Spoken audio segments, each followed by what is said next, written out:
Media expectations. I thought this was kind of funny. George Bernard Shaw says, when two people are under the influence of the most violent, most insane, most delusive, and transient of passions, they're required to swear that they will remain in that excited, abnormal, exhausting condition continuously until death do they part.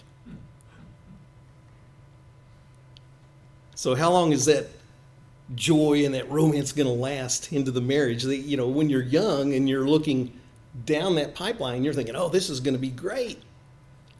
But then what happens? We'll get to that in just a second. An unidentified middle-aged woman said, we are led to believe that love is passionate, eye-locking gazes, throbbing temples, and rippling muscles. My husband and I can only experience eye-locking gazes if we both happen to be wearing our glasses at the same time. To us, throbbing temples warn of high blood pressure, and our muscles jiggle more than they ripple. These young people back here are going, what are they talking about?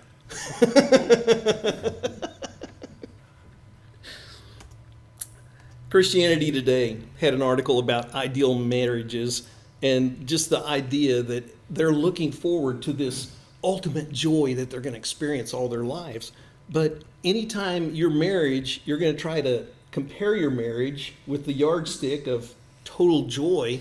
And when you're young, you're thinking it's going to be way up here. But then as you get older, you're like, boy, it'd be nice just to get up to about here. Along comes conflict, misunderstandings, crushed fantasies, bruised egos. And then what happens? They've started down this spiral, they're deteriorating, and then they crash. And a lot of marriages end up in divorce. It's a natural tendency for things to deteriorate. If you buy a new car and you just parked it outside and just left it, what's going to happen? Well, the paint's going to fade. Eventually it's going to rust. It just tends to go bad. They don't get better with time. They deteriorate and get worse. Same with the marriages. They deteriorate. In 1960, the divorce rate was 37%. Wayne, back then, did they talk about divorce? No, what they talked about was overcoming the problems and saving the marriage. Yeah. It was. I mean, that was. But I was just thinking in terms of when I was little, it wasn't a term that I would hear. People just didn't talk about it. It was taboo. You don't talk about getting a divorce. That's just, then you're an outcast. Of course, 30 years later, by 1990, the divorce rate had climbed to 50%. Half of the marriages are ending in divorce. And it was very common. And we have,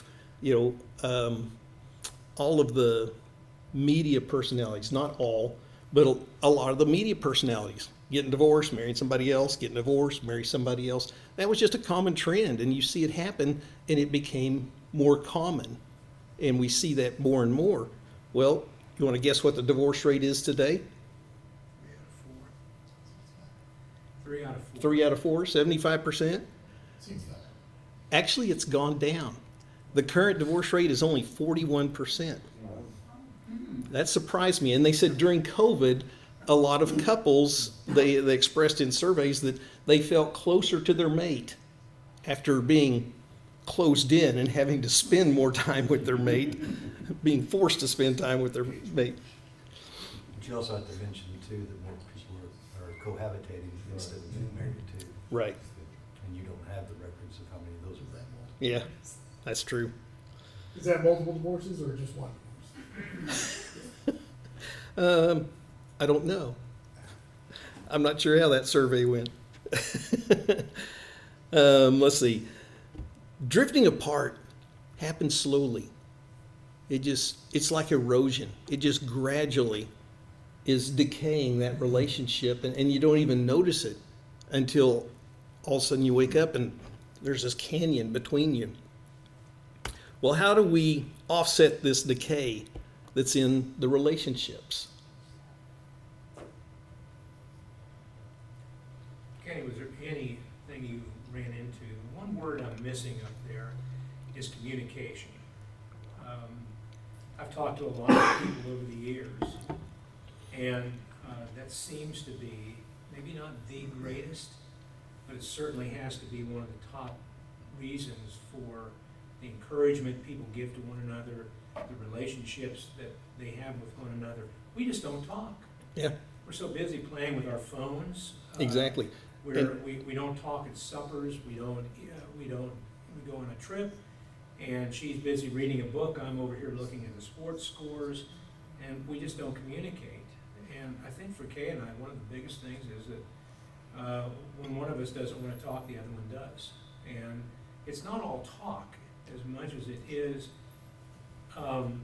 being together and body language to whatever other relationship that we may have. We're just not communicating, period. We can wrap this class up. Sorry, I got too far ahead. No, that's fine. That's great. In some of the surveys I read, they talked about the idea that some couples, even though you're spending time together, you're watching TV together, not quality time, and they told about couples, they're sitting there on the couch and one spouse asked the other one a question and they didn't answer. Look over at them and, they're either engrossed in some sports scores or stock market or social media or something on their phone, and they're so engrossed in their phone, they didn't even hear the question. They can't even respond. And so they said, yeah, that was really, communication is a key. And the thing about offsetting these relationships, we're going to have to be proactive about this.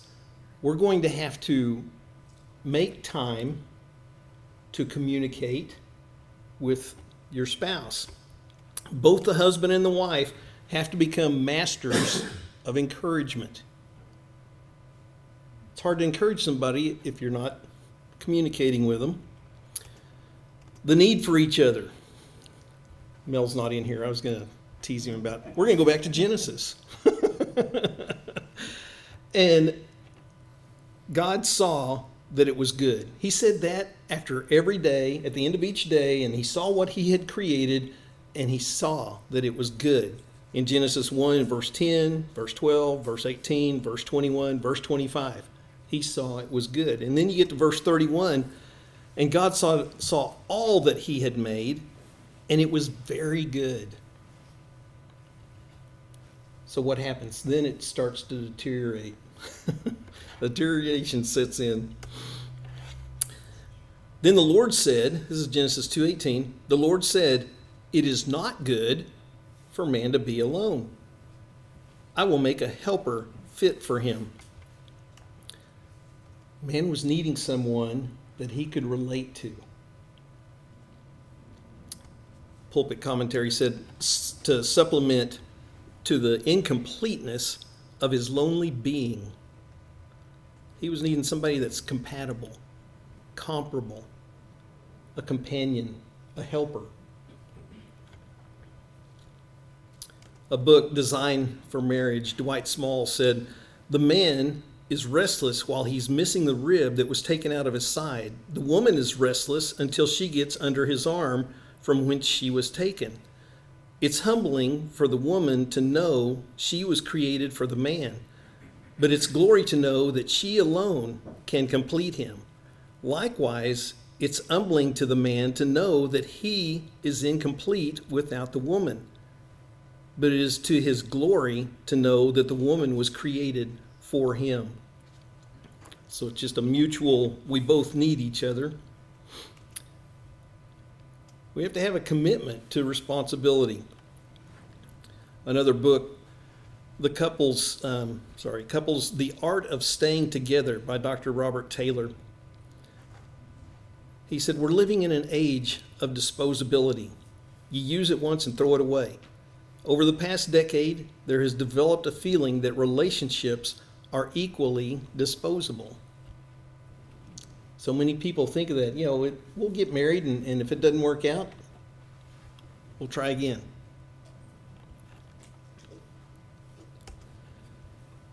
Marriages should be built on a foundation of mutual dedication to each other.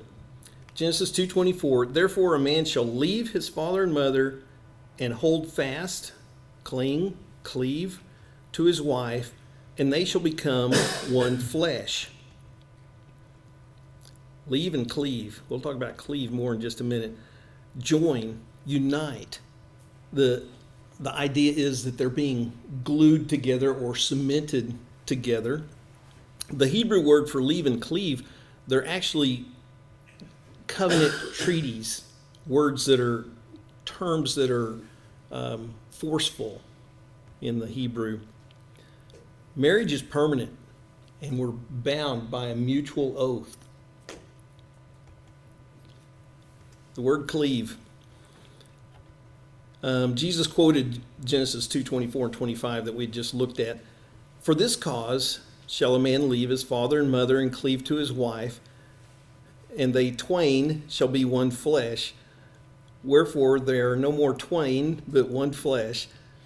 What therefore God hath joined together, let not man put asunder.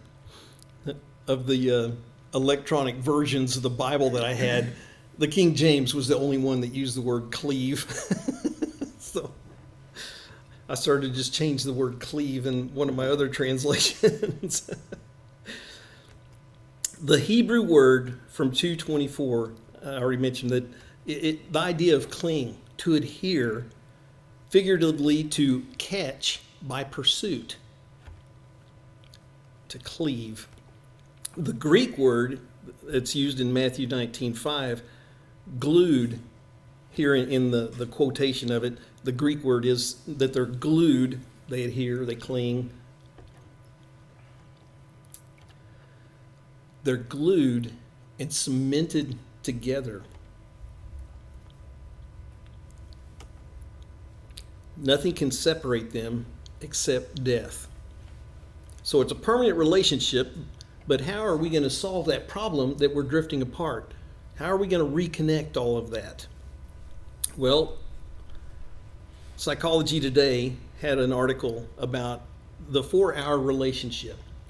There's 168 hours in a week, and they said, as a minimum, you need to spend 4 hours with this person you're in a relationship with in order to sustain that relationship. 4 hours of uninterrupted time. They said you can do it all in one day, get your 4 hours in, or you can do an hour a day for 4 days or something. You know, just schedule it. Plan and make time. And don't waver. Oh, sorry, I'm not going to be able to make that this week. I've got to stay late at work or whatever. Don't make excuses. Let them know that they're important. Show that priority. Making time for those important things. I've got an illustration.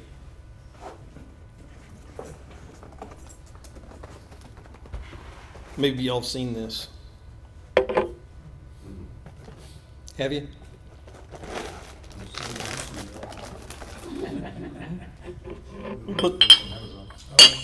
Put some rocks in here. Try not to break my jar. That's loud.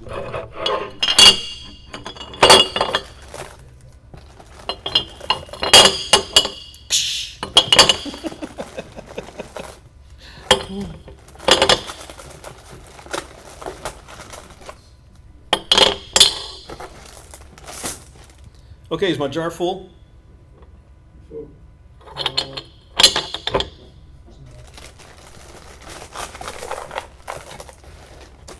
We'll start putting some pebbles down in there.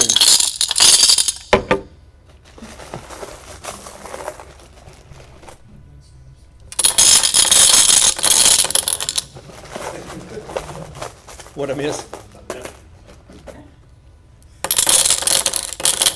Rodney's laughing at me. I can't hear for the rattling of the rocks.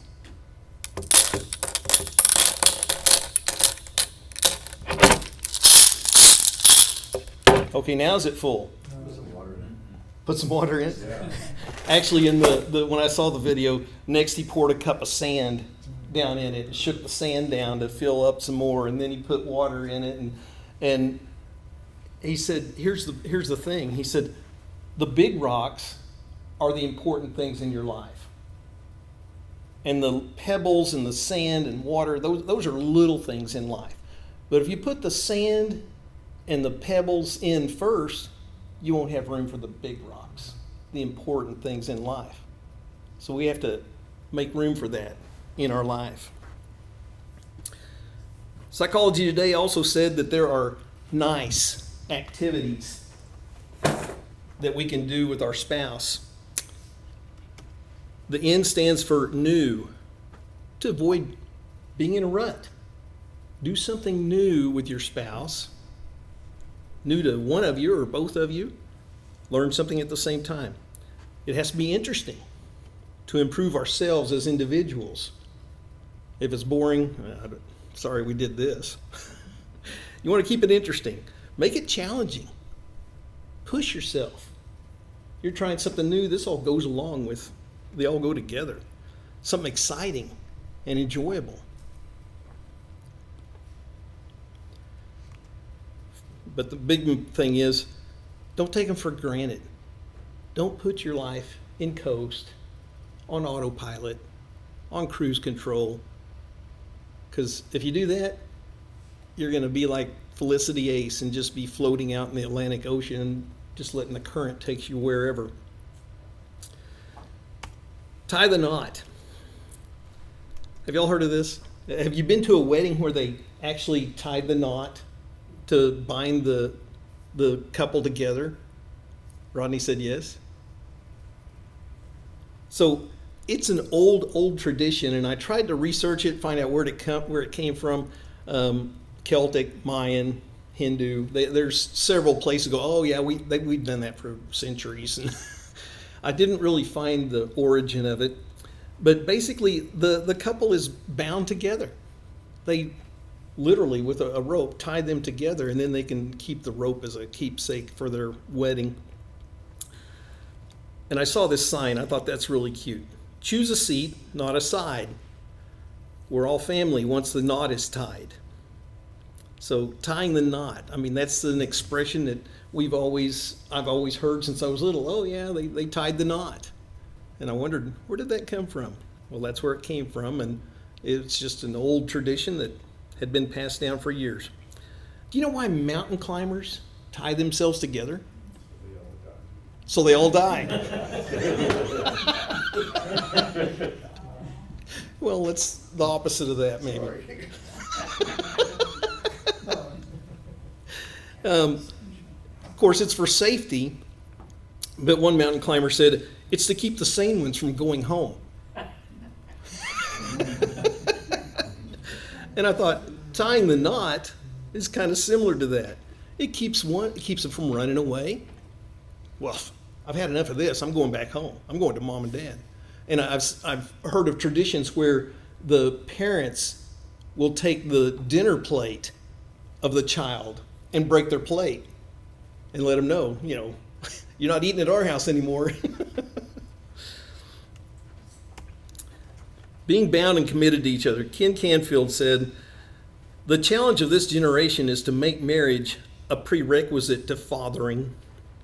Every day, hundreds of children are born without two parents who are committed to building a solid family together. These children are more likely to commit delinquent acts, drop out of school, have children out of wedlock, suffer poverty, receive welfare, abuse drugs and alcohol. The future is much brighter for children who have two parents in a committed relationship. But the operative word is committed. The two shall become one. Do you know that 90% of the bird species are monogamous?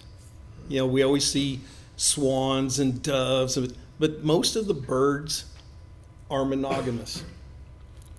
You want to guess how many of the mammals? What percent? It's less than 10. Only about 5% of mammals are monogamous. And I'm not saying 5% of all humans is all. Just want to get that clear.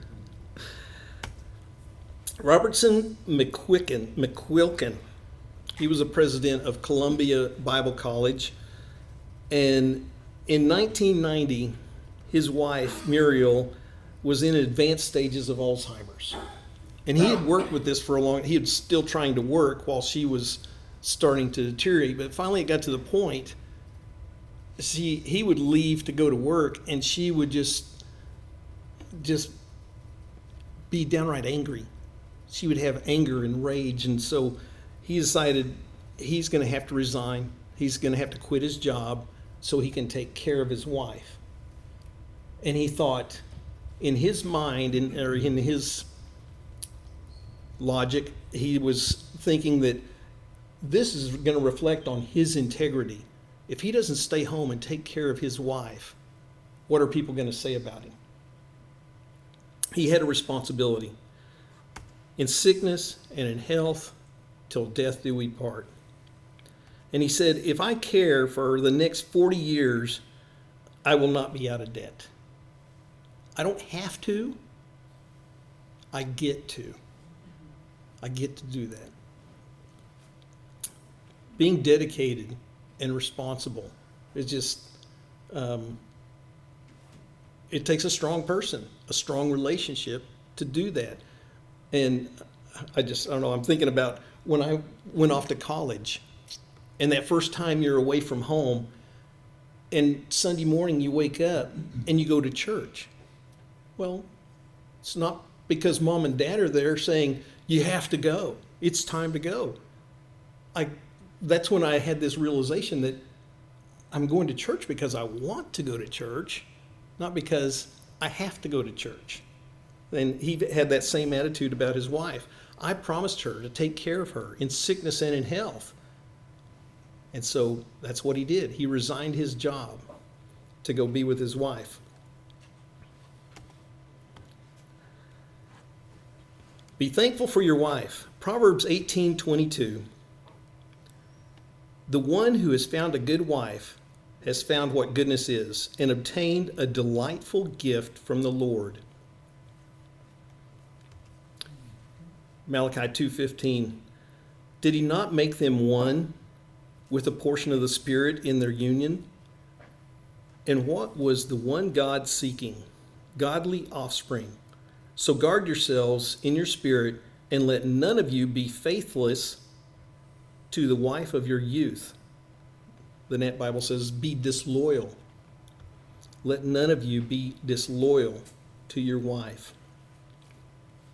Being grateful for what you have and encourage them. Well, how do we encourage our spouse?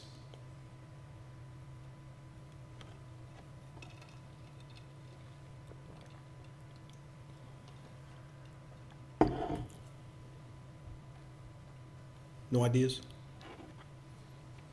Jeff's laughing at me. No. Just looking for tips.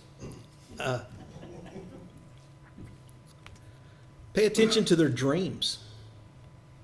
What do they want to do? What are they wanting to get out of life?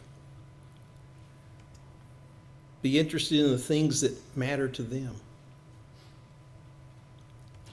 Support them with time and space. Pray for them. Encouraging words. Smile. Remind them of their amazing qualities. Tell them how proud you are of them. Listen genuinely when they talk. I've found myself lately when Rhonda reminds me of some things, and I'm going, okay, this is important. I better put this in my phone. Are y'all at that point yet? Okay, Friday night. having to put reminders in there just so I can, and you know, on Sunday I look what all I got going this week. Oh, well, it's good so I don't accidentally plan something else. Somebody says, "Hey, can you help me move Friday night?" Sure, I'm not doing anything. Oops. Let me rethink that. Summary. Don't be like the Felicity Ace, just drifting through life, letting the current take you wherever. We need to be intentional, have a purpose, have a destination, know where we're going and how we're going to get there. Staying on course. Be encouraging. Marriages take work, and only you can prevent divorce. Smokey Bear. Thoughts or comments? Anybody ever seen the TV show Doc Martin? You know, ever seen Doc? Doesn't sound familiar. It's a British show, and it's been a long time since I've seen it. The Doc Martin is a doctor, and at some point in his relationship, he and this girl are going to get married. And the officiant asked him, "Why do you want to get married?" "Because she makes me happy." And it's been so long since I've seen the episode, but that was the wrong answer. Oh. The right answer is because I love making her happy. Ah. So there's a whole little segment about how they finally come together because they like to make each other happy. So if you're in marriage to be made happy, at some point you're gonna be disappointed and not encouraged. Yeah. Encouragement for your spouse, you wanna make her happy. I was trying to remember the movie, something about fire. Well, it's about the couple that's having trouble. Fireproof. Yeah. Have everybody seen that? That's really good. And having to start over and do things for your wife to encourage her and remember what made her happy. And making her happy is going to make you happy. Because if mama ain't happy. I think the biggest myth taught, even from the church, about a marriage relationship, is that if you're a Christian and you treat your wife like God says you're supposed to treat her, she'll treat you like God tells her to treat you. That's not true. And if the wife treats the husband like she's supposed to, submissive and does what she's supposed to do, then the husband will automatically, it's not an if this, then that. Both have to do for that to happen. The man has to be the Christian and treat his wife like that. The wife has to be a Christian and treat her husband like God says for that to work out properly. It's not a, if you do this, they will do it. It's not true. It just opens the channel. Because you're two different individuals, and both have to be bought in. Yeah. It opens the channel for, if it's seen though, the other party probably will be like, maybe I need to do something too. It's a myth. I agree with It's what you hope, said, but it's a myth. but I think that it opens up the channel when you can see that. Yeah. I mean, it's just like when you read Ephesians 5, and it's at the very end it says, "Wives, submit to your husband." I actually think there's a reason why it's at the end, or respect your husband. I think it's at the end. So, and because I mean, if the husband is doing that, it does make it easier on the other party to do their part. Yeah. And then if the wife is doing that, it does make it easier on the husband to at least feel ashamed if he's not doing that part. So. I disagree. But the challenge is doing it regardless. Yeah. Right? That's what you're. Because I do agree with Dave. I do think Our that- job is to take care of the other one, irregardless of how they're responding. The hope is that my taking care of Carrie will elicit the response from her to take care of me. No guarantees, but you don't, if you're fixated on trying to be happy and your thought is, well, I'm gonna do this good stuff, I'm gonna do this with an expectation that automatically it comes back, that's not necessarily the way it works. And you get in that mindset of thinking that way, you're just setting yourself up for love is I feel you. Yeah. Yeah. You gotta both commit. Yeah. They, you know, our youngest just got married last week, and they made us have these little things where you write on something, you know, and so I'm sitting there, what I'm gonna write. And the one thing that struck me is nobody's perfect. Look for the good. Mm-hmm. Just look for the good. I mean, they're gonna disappoint you, and I think what happens is we get so fixated on the things that we're dissatisfied with, and we lose sight of all the wonderful things that they are. And we just become, they have those things that may or may not be going the way we would like, become so outsized in our perception of that person that defines them, and we're setting them up to fail. And so, and the other thing too is, I remember, Carrie talks about, I don't know, this is my counseling session, I guess, is, Carrie talks about when our first year we married, she says, oh yeah, we fought like cats and dogs. Well, I guess we did, I wasn't listening. Yeah. You have no knowledge. But I can remember that any time, even, I mean, we just came from families that you're gonna figure this out. You're not running home to mom and dad, you're gonna figure it out. And it was, you know, quitting was not an option. And so you can choose to be miserable, or you can choose to figure it out. Yeah. And so I think that's a big part of it, is it's a conscious choice in a relationship to figure it out. I don't know if I have, Terry has, but I don't. But we're trying. Anybody else? Speak now or forever hold your peace. I'm curious if the 41% divorce rate going down is because people don't get married anymore. No, that's what Saul was saying. Yeah, a lot of people are just living together and not getting married. There's a huge movement of men not married, period. Yeah. And it has to do with the promiscuity of women. Yeah, pretty wild. Yeah. The world is getting exceptionally worse. It just is. I've got a friend that I grew up with that's what I saw him last weekend. He's got 2 kids. He's got 4 grandkids, but neither one of them have ever been married. Yeah. And so, there's one.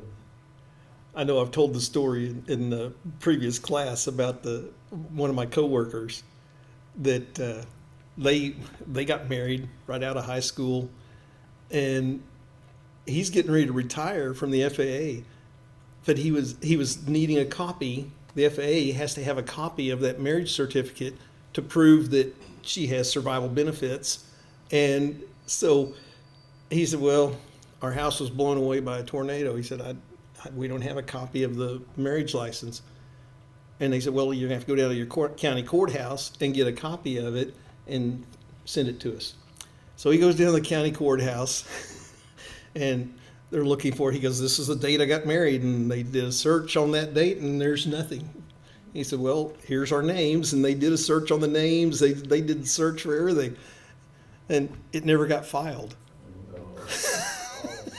And so he said, here he hasn't been married. They had 4 kids. And so in order for his wife to get benefits, he had to marry her. And they were having some difficulties at that time. He said, well, I don't know whether I want to marry her now.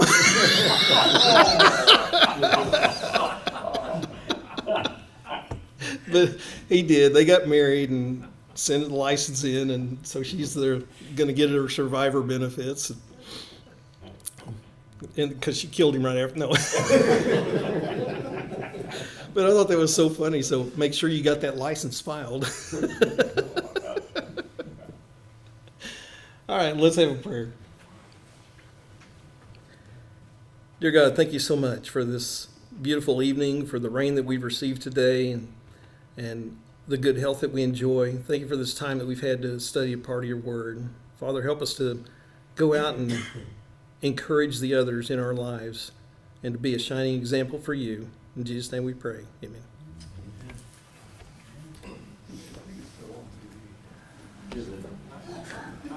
Who was that?